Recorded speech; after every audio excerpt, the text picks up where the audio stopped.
the White Lady of Balete Drive.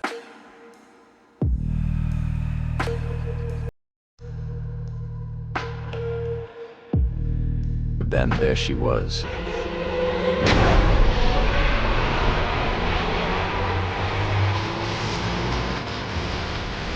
A woman, pale, alone, standing on the side of the road. Her long black hair clung to her face, wet as though she had just climbed from a grave. She wore a white gown, tattered at the hem, stained by soil and something darker. Her head was bowed, hiding her face. But the moment the headlights touched her, the driver's body froze. His heart began to race, hammering against his chest. He knew this was no ordinary woman. He pressed the accelerator, hoping to... The road is empty. Speed past, but the car jerked violently as if something unseen had grabbed it. The wheel turned in his hands, though he did not move it.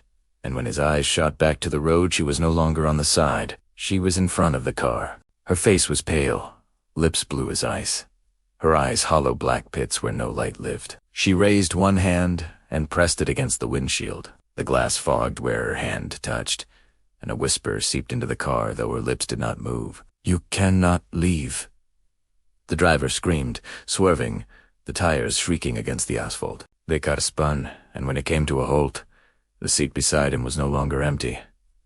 She was inside. Her hair brushed his arm as she leaned close, her breath colder than death.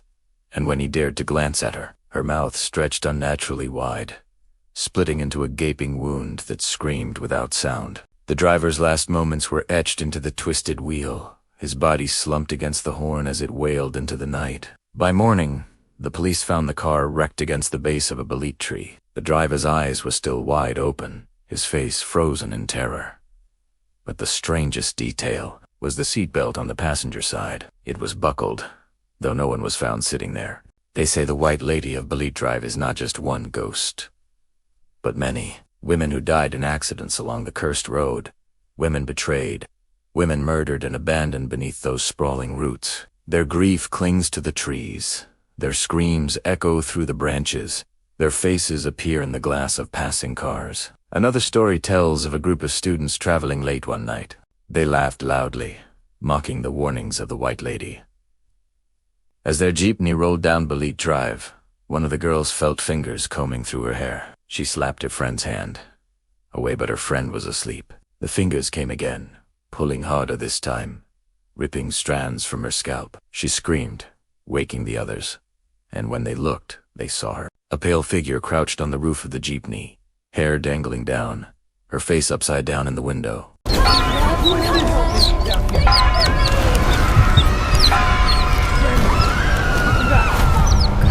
Taxi drivers whisper that the White Lady often appears as a lone passenger. She flags them down with a soft, desperate hand, and once inside, she sits silently in the back seat. Sometimes she gives an address.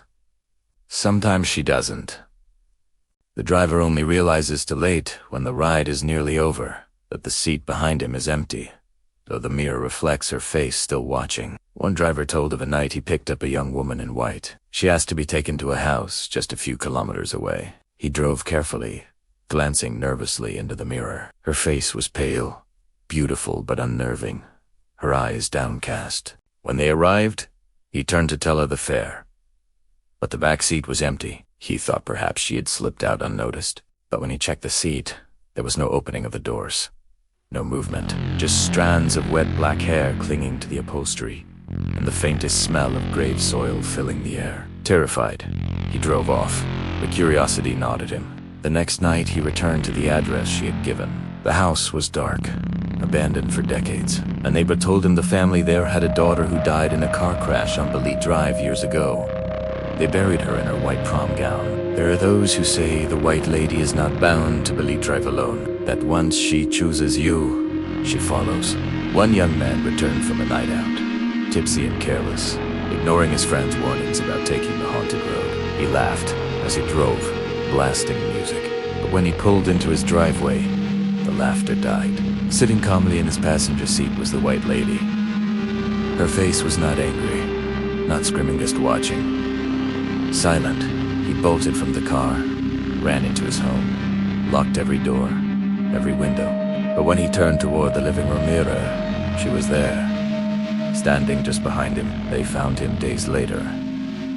The house locked from the inside, no forced entry. His body lay crumpled on the floor, his face twisted in silent horror. In the reflection of the mirror, however, police swore they could see something else. A shadow, the faint outline of a woman in white, her hands resting gently on his shoulders. Every culture whispers of women in white, spirits wronged in life, trapped in death. But the White Lady of Balete Drive is different. She does not wail from afar or haunt only one house. She waits. She walks. She travels with you. Her grief is endless, her presence suffocating, and those who mock her, those who dare to challenge her existence, soon learn the truth in the worst possible way. You might think it's just a story, a trick of headlights, a tired mind playing games at midnight. But when you feel the cold fingers brushing the back of your neck as you drive alone, when you hear a whisper in your ear though the seat behind you is empty, you will understand. Balete Drive does not forgive, and the White Lady never lets you leave. The Bell Witch of Tennessee, the scratching began at night, faint at first, like rats in the walls. But soon it grew louder claws, dragging across wooden beams, knocking from inside the floors. The Bell family lay awake in their farmhouse in Adams, Tennessee, their hearts pounding as the unseen thing moved from room to room, never showing itself, but never leaving them in peace. Then came the voice. Stay.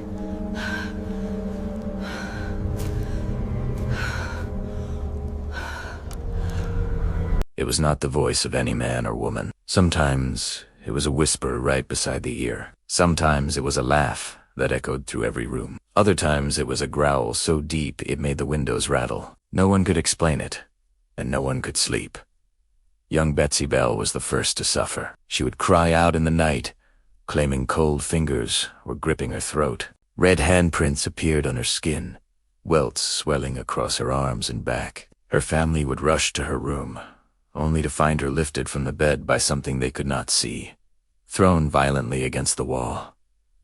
They prayed, they begged, but the more they pleaded, the stronger it grew. The Bell Witch, the voice called itself that. A witch, it claimed, who despised John Bell, the father of the family, and swore to torment him until he was destroyed. It mocked him, laughed when he stumbled, cursed him as he prayed. The witch spoke as though it had always lived there, watching, waiting, feeding off the fear of anyone who dared set foot inside. Neighbors came to help, but the witch mocked them too. One man tried to spend the night, swearing he feared no ghost.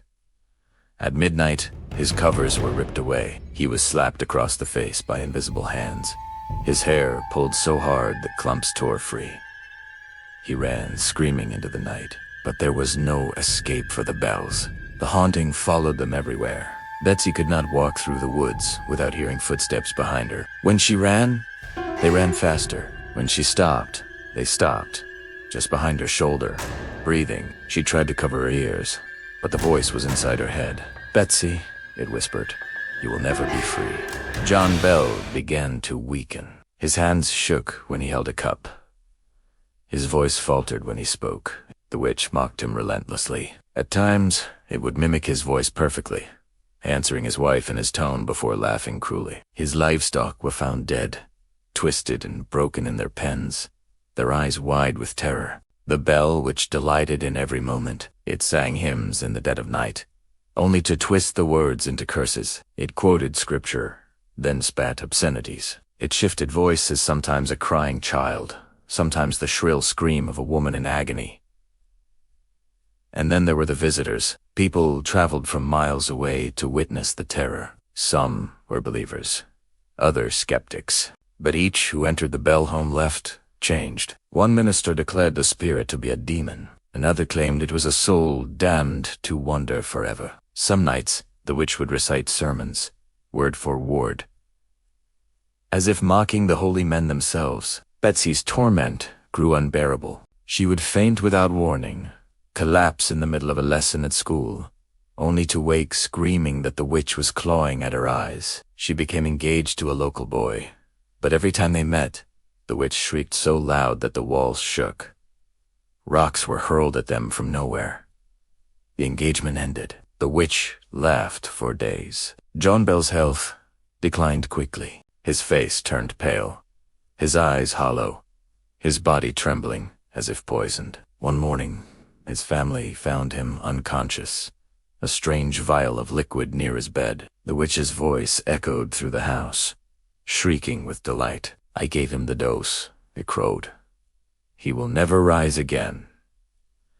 And John Bell did not. He died, his body withering as though the life had been drained from him. At his funeral, mourners gathered to pay their respects. But a Ventenda which did not stop. Her voice filled the air, singing a mocking, drunken song. Until the service ended, the family was shattered.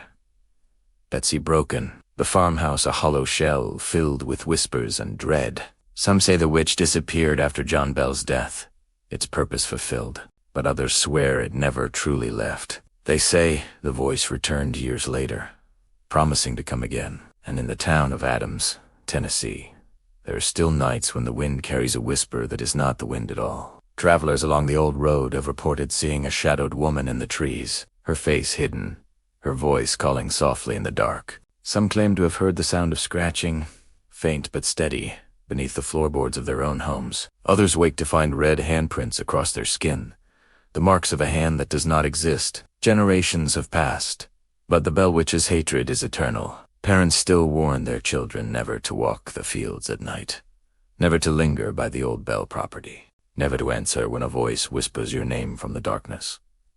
Because once it knows your name, it never lets go. And if you find yourself in Adams, Tennessee, late at night, you may hear it. The faint sound of fingernails dragging across the bark of the trees.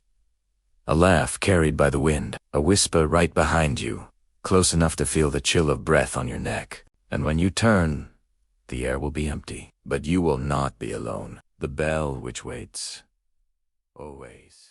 The curse of Bhangarh Fort.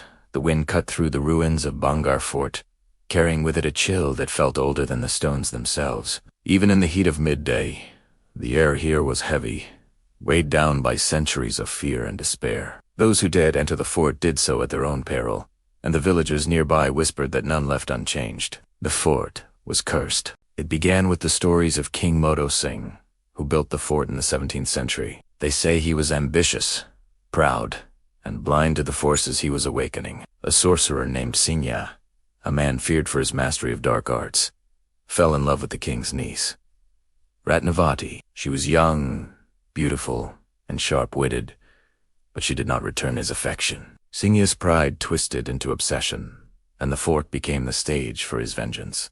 He cast spells over the walls, the gates, the very stones. If I cannot have her, no one shall, he vowed. Legend says he stood beneath the moonlight, chanting words older than the hills, binding a curse to Ratnavati's bloodline into the land itself. When Ratnavati discovered his intentions, she used her own cunning to defy him. She tricked him, shattering his mirror talisman, the object that held the source of his dark power. Singya died in a rage, but his final curse endured. This place shall never know peace. Any who linger within my fort shall vanish, their spirits trapped, their lives consumed by shadows. Centuries passed, but the curse remained. Travelers tell of those who walked the fort's empty halls and vanished, never to be seen again. Their footprints end abruptly on the broken stone floors. Their voices sometimes echo through the corridors, faint but unmistakable. Some claim to have heard the sound of a woman crying beneath the walls, soft at first, then rising to a shriek that pierces the night. It was in the summer of 2019 that I ventured into Balete, drawn by stories that promised something unseen, something terrifying. Locals warned me, no one should enter the fort after sunset, they said. The spirits come out, they will not let you leave. I nodded, politely. But a part of me relished the danger. The entrance loomed above me, jagged stones rising like teeth against the sky. The gates were missing, their frames warped and splintered, as though time itself had gnawed at the threshold. I stepped inside, the echo of my sandals on stone loud enough to make my heart hammer. The air grew colder with every step, even under the sun. Shadows clung to the corners, moving unnaturally, stretching far longer than any light should allow. I paused in what had once been a courtyard. The remnants of palaces and temples stood broken, their carvings worn, yet the faces of the statues seemed to follow me, eyes hollow, yet accusing. I felt a gaze heavier than any human stare, and my breath caught. There was a stillness here that was not natural. The wind itself seemed hesitant, as though afraid to disturb the silence. As I climbed higher into the fort, I noticed a doorway, partly obscured by debris. Beyond it lay a hall lined with what had once been tapestries, now shredded and rotting. A faint odor of decay lingered, and I paused to steady my nerves. Then I heard it, a soft whisper, like silk brushing against stone.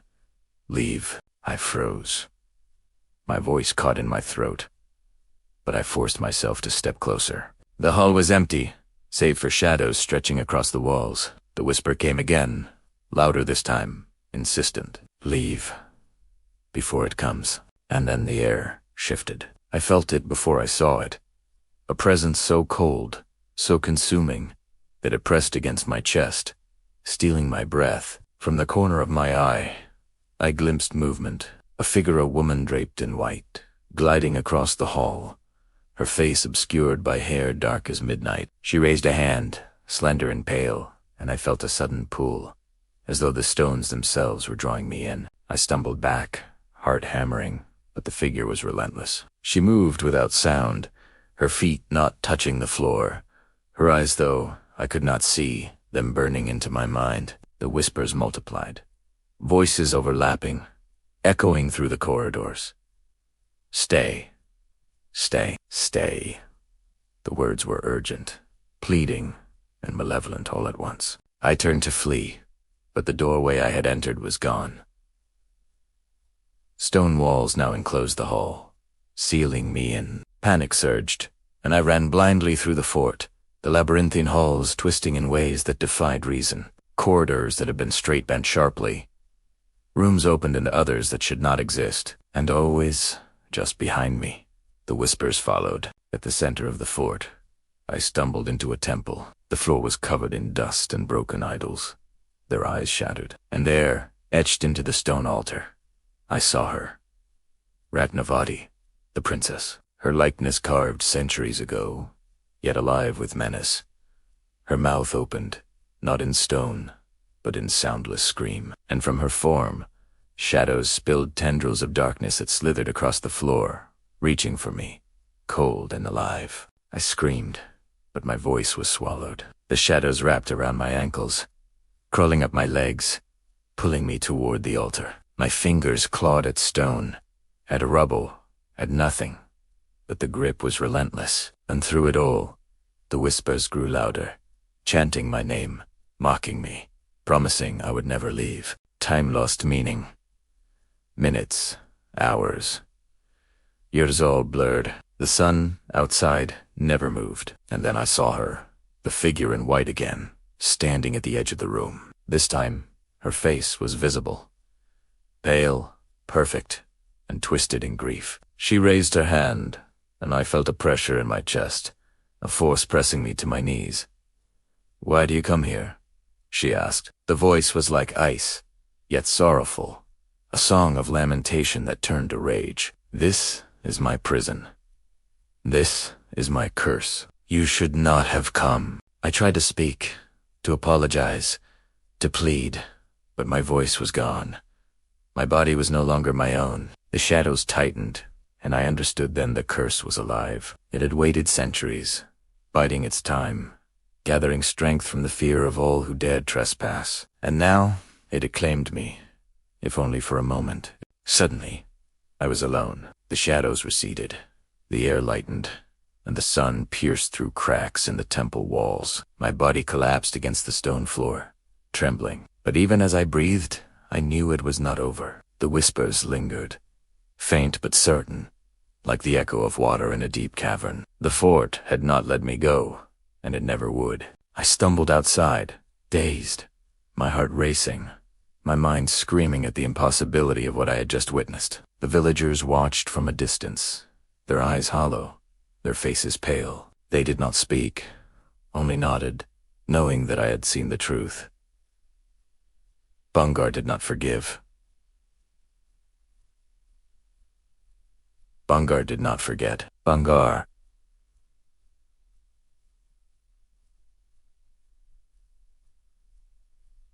Bhangarh waited. Even now, years later, I feel her presence in quiet moments. A cold draft in a warm room, a shadow passing behind a doorway, a whisper of my name carried on the wind. The curse of Bhangarh Fort does not end when the fort is empty, or when the sun rises. It lingers, patient, eternal, waiting for the next trespasser, who believes they are brave enough to walk among the stones. The villagers warn all who come near.